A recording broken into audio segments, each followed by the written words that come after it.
One thing that you might not know about me is I read about 2 books a week, and I have read hundreds of self-help books over the course of my healing journey because they are such a great way for me to step outside of myself and really see my life and the experiences I'm having through a new perspective. Today, I'm going to tell you about the 8 self-help books that I absolutely cannot live without. You know that anxiety, depression, codependence, people-pleasing is such a passion for me. I've mentioned it in videos before, but today I want to go through all of the different books that I have read countless times that have really changed my perspective on life, helped me heal, and helped me walk away as a more grounded human, feeling lighter, feeling happier, and feeling like I actually knew who I was, feeling like I knew what I believed in and what I stood for.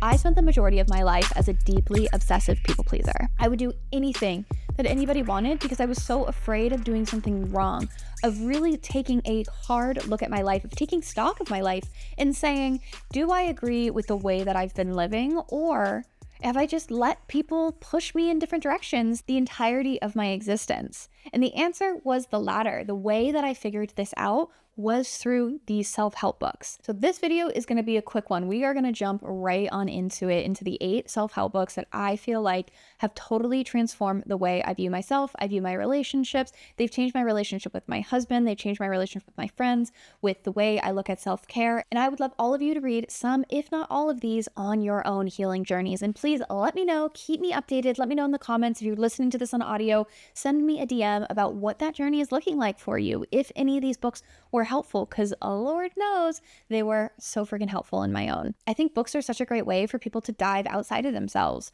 For people who maybe are in a moment where they can afford therapy, go to therapy, travel to therapy, whatever your situation is, feel like they are getting the help that they need. That's why books exist. Books exist in fiction format for you to dive into a new world. In self-help format, it exists so that you can help yourself continue to learn and continue to grow. Because if we're not growing, if we're not learning, if we're not doing something that benefits ourselves, whether that's relaxing, right? Even relaxing can benefit ourselves.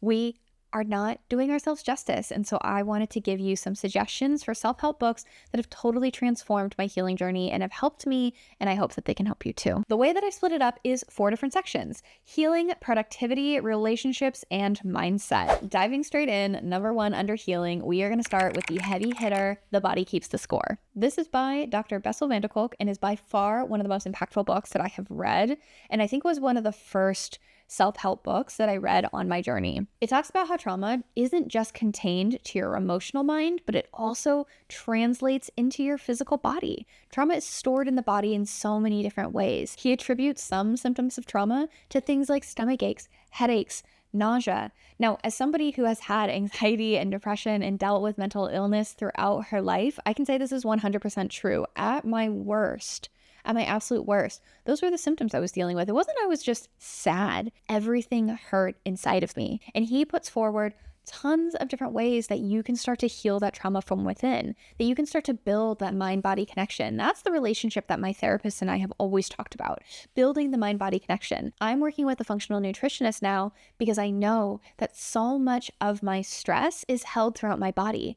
And this has contributed towards exacerbated symptoms. Now, my hormones, of course, are out of whack. Of course, my gut microbiome is out of whack, but a lot of that also contributes to the symptoms I'm having in the mental health realm. So all of this is connected. Your mind is connected to your body, and The Body Keeps the Score just puts that into a new perspective for you. And so I'd highly, highly, highly recommend you take a read. The next, and I haven't heard this one recommended as often, It Didn't Start With You by Mark Wolin. It Didn't Start With You is such an interesting concept about the way that trauma is passed down through generations. And this was helpful for me in reframing that it's not all my fault. I think so often people, especially when they deal with mental health, tend to turn inward. They tend to focus it back on themselves and say, it's my fault that this happened. It's my fault because I acted this way.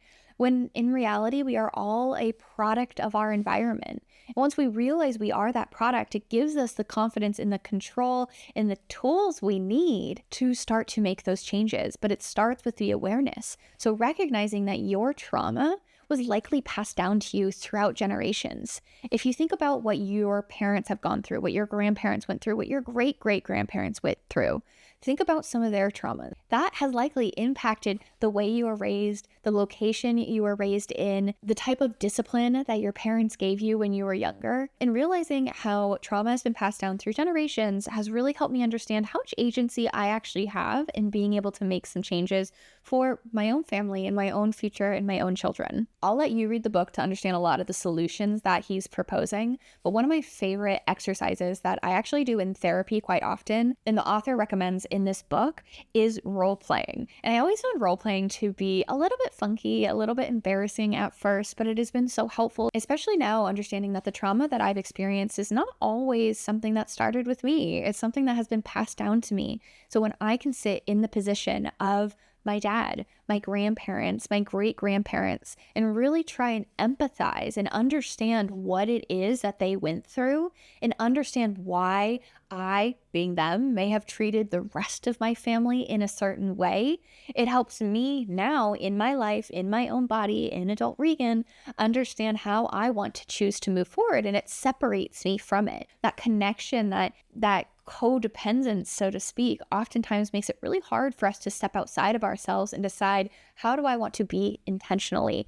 This book was incredibly helpful in giving me that opportunity. Speaking of codependence, which I've talked about a ton, especially in my productivity episode, if you haven't listened to that already, make sure you jump into the description box. I will link it there. I will also link it on the screen for those of you watching the video. But Facing Codependence was a transformational book for me. My relationship with codependence prior was both non-existent, but also quite defensive. I, in no way, shape, or form, thought I was codependent because I didn't understand that codependence really isn't about you. It's not about your ego. It's not something bad that you have done. It is instead a total people-pleasing tactic. And Facing Codependence helped me understand that I am worth it. I am worthy of love no matter how I show up in any shape, form, makeup, no makeup, clothes that I'm wearing, whether they fit me, they don't fit me, what my body looks like. I am so worthy. But that worthiness, that self-confidence, it comes from within.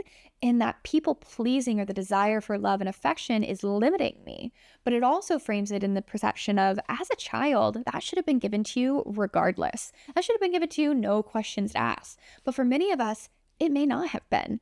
And there are ways that we can start to create that self-love within ourselves. And I love the different solutions. Kia Melody, she's the author, has decided to outline in her book. It helped me look at the conversations I'm having with my friends, the way I set boundaries, the way I say no, the way I make plans with my friends, I change plans with my friends, the relationship I have with my husband.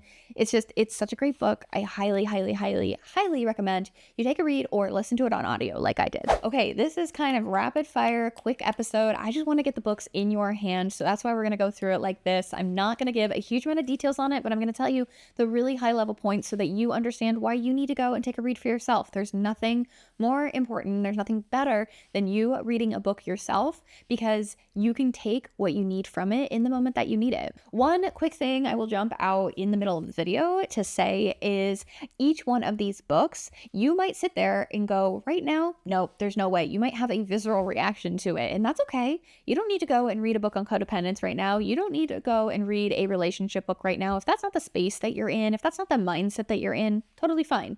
But earmark this, bookmark this, remember this video, and come back to it in the moment where you might feel a little bit more open.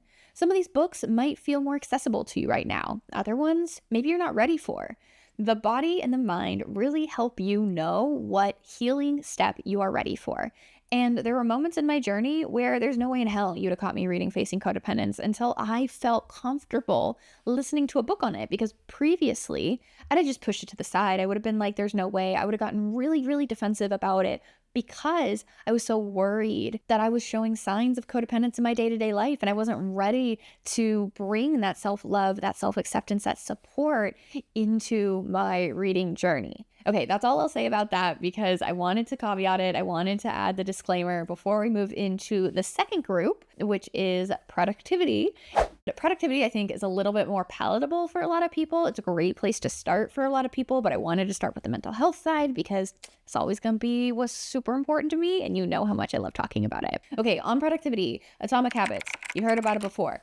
100,000%. Atomic Habits has helped me transform my morning routine, my evening routine, the way I look at building routines in my life in general. If you are looking for a great book to get started on, it's a great New Year book, but it's also a great mid-year book. Anytime, Atomic Habits is the one. It's by James Clear, and it talks about how all of these tiny little micro habits create the life that you're living, and you have that agency to create the life that you want, the life that you have in your mind's eye, the life that you want to live. Just think about it for a second. What kind of habits does that require? Does that require you to wake up a little bit earlier, to eat something a little bit differently, to feel healthier, to work out more, to work out less, to sleep more, to sleep less? What does that look like for you?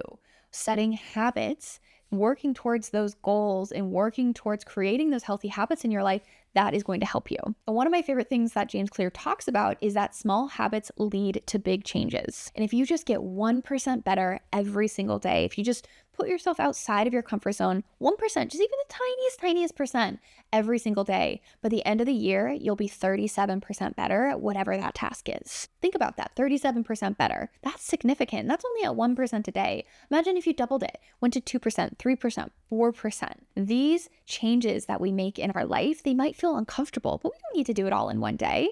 You don't need to build whatever life you're building in one day. It happens over time, and it happens with these habits. So many times my habits have started to drift, and then I've realized, oh, wait a second, that actually is something that's really helped me. Oh, falling asleep at that time, setting a strict bedtime, doing my bedtime routine is actually something that helped me. And if I don't do it, I don't feel so great in the morning. You might not notice it after day 1, day 2, but certainly you start noticing it after doing it on day 7, 14, 21, and not doing it on day 7, 14, 21. The final thing I'll say about Atomic Habits, because I think this has been the longest section now out of any of the books, is he talks about what makes a really, really successful habit for you, and that's one of 4 things. You have to make it obvious, you have to make it easy, you have to make it attractive, and you have to make it satisfying. Without these 4 different components, a habit is just going to be a task that you have, and you're not going to embody it, and you're not going to move yourself towards the life that you really want to be living. Okay, relationships. I love this section too. I think relationships are, whether it's friend relationships, leadership relationships, it's something that we can all continue to work on and all continue to get better at, right? I've chosen one book for romantic relationships and one book for more of like a friendship, leadership-y style, something to help you in work that I absolutely love. The first is Mating in Captivity by Esther Perel. If you haven't listened to Esther's podcast, make sure you listen to her podcast. I love it. Anytime I've gone through some struggle in a relationship, which Lord knows we all have them, I have listened to that podcast, and it's really helped me reframe the way I look at it. And I love her take on mating in captivity because it explores the intersection between security and desire, right? These are 2 things that we want in every long-term relationship. Me and my husband, we want security, but we also want that fun, flirty, desire side of the relationship. Well, those things actually kind of contradict each other when you think about it. Security isn't desire because desire is kind of fueled by the unknown. Security is fueled by the known. What I love about Esther Perel is she really lays that out, and then she lays out solutions for you to start finding both of those things in your relationship. To start creating a relationship where you are communicative, where you are open, but you also keep that fun, flirty side alive because she knows how important it is to the longevity of a relationship. But she also doesn't shy away from the facts, that a relationship changes. It goes through seasons. And the best quote that I'm going to read to you, I have it right here on my computer from the book, is, "And what is true for human beings is true for every living thing. All organisms require alternating periods of growth and equilibrium. Any person or system exposed to ceaseless novelty and change risks falling into chaos. But one that is too rigid and too static ceases to grow and eventually dies. This never-ending dance between change and stability is like the anchor in the waves. Adult relationships mirror these dynamics all too well. We seek a steady, reliable anchor in our partner. Yet at the same time, we expect love to offer a transcendent experience that will allow us to soar beyond our ordinary lives. The challenge for modern couples lies in reconciling the need for what's safe and predictable with the wish to pursue what's exciting, mysterious, and awe-inspiring." I'll let you think on that. Go and read Mating in Captivity. It'll totally change the way you think about the relationship you're in or the relationship you want. The second book, which is more leadershipy, friendshipy, is by my favorite author, Brene Brown, Dare to Lead. Dare to Lead is the first book I listened to when I got moved into a management position. When I started to become a leader, when I took on more of this leadership role, I went and listened to Dare to Lead because I wanted to understand what previous leaders had done, what they thought you should do, what they thought you shouldn't do, and take advice from them. That's what you're supposed to do, right? The slogan for the book is brave work, tough conversations, whole hearts. And that is such a vibe. It's such a motto that I think we can all take into the rest of our lives with us. It takes courage to be vulnerable, but that vulnerability instills trust. And as a leader, we often think, well, we have to know all the answers. We have to know exactly what we're doing, what we're saying, how we're going to do it.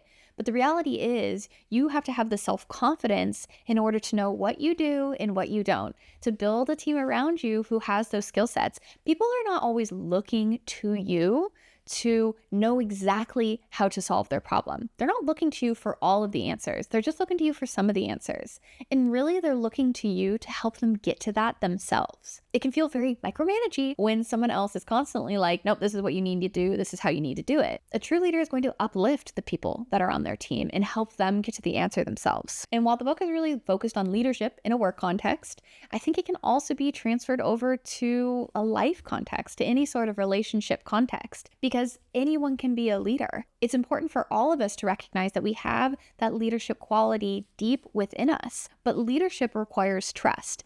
And I'll let you read the book for the rest of the information and all of her solutions and her tips and tricks. But what I took away from this is trust requires the acronym BRAVING: setting boundaries, being reliable, taking accountability, so recognizing your mistakes, and being evolved, keeping things to yourself when your confidence is requested, integrity, doing the right thing even if it's hard, non-judgment, obviously that one's self-explanatory, and generosity, knowing and assuming that people meet you with the best of intentions. If you are at a moment in your life where either you've just gotten promoted or maybe you are trying to navigate a relationship, you are going into a new relationship, you're about to get married, you are having a big change, whether that's positive or negative, go and take a look at these books. Hopefully they help you understand some tangible steps that you can take to de-stress, to take a step back, to recognize that there are things that you can do to solve a ton of the problems that exist in all those different areas. And the final section we're going to talk about is mindset. You know, I love a good mindset shift. These are more provocative books that open up the discussion. The first being Untamed by Glennon Doyle. Of course, Untamed is going to be on this list. The number one lesson I took from this is you are allowed to live exactly how you want, because Glennon talks about how society has crafted us to become these individuals who can't step outside of the box, who can't be unique. It looks at how we can challenge gender norms. It looks at how we can trust ourselves to start setting boundaries, testing boundaries, making decisions for ourselves, being authentic, showing up as our true selves, because society has taught us that that is not okay. But if we can band together, if we can start to take those steps outside of what is considered, quote, the norm, we can be truly untamed, we can stop people pleasing, and we can live a life that we are intentionally living and we are deciding to live without fear of judgment. One of my favorite quotes that she has in the book goes, "We can do hard things. You have to realize that sometimes it's not hard to be human because you're doing it wrong. It's because you're doing it right." And the very last book that I'm going to chat about today is 4,000 Weeks. 4,000 Weeks was by Oliver Burkeman, and it's the idea that in a general lifespan, you only have 4,000 weeks. And when it's put that way, that's a really small number. The average human in developed countries only lives to about 80 years old. If you're 29 like me, you've already lived about 1,500 of those weeks already. So at least a fourth of those are dedicated to our childhood. And our childhood is a time for us to have fun and experiment and play, and we don't really make those intentional decisions in the way that we have the opportunity and the agency to as an adult. So that leaves, 3,000 weeks, something like that, probably less, of when you're an adult to really decide what you're going to do with your life. This book was actually given to me when I left my corporate job and I decided to go out on my own as an entrepreneur, because for so long I'd been talking to this person about the idea of my struggle with time, my idea of struggling with, I want to go and be an entrepreneur. I want to go and create content. I want to go and be this person, but I just don't know how to move through that kind of like cringe period. I don't know how to move through that fear of judgment. I need to learn more about myself. And when the book landed in my lap and I started to read it, at the end of it, I said, no, I need to go and do this. Now is the time, because as Oliver says in the book, I'm going to read it, the day will never arrive when you finally have everything under control.